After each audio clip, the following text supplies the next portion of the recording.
Hi guys, good morning. It's Monday.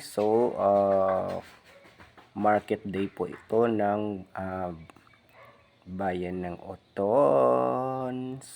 Naglalakad po ako guys papunta sa likod kasi magpapaload wallet po ako sa smart po sa aking smart retailer, and then naglalakad po ako guys. Ayan, tingnan nyo.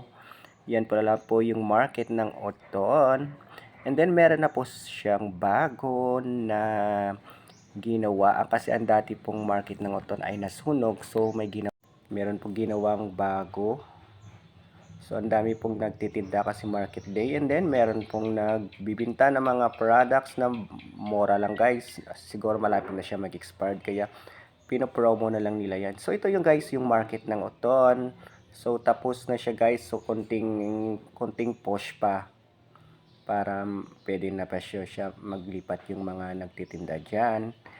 Then papunta po ako sa may isdaan. Bumili po ako ng isda at uh, then palabas na po ako niyan. So ayan, yan po yung harap ng Oton Public Market. Thank you for watching.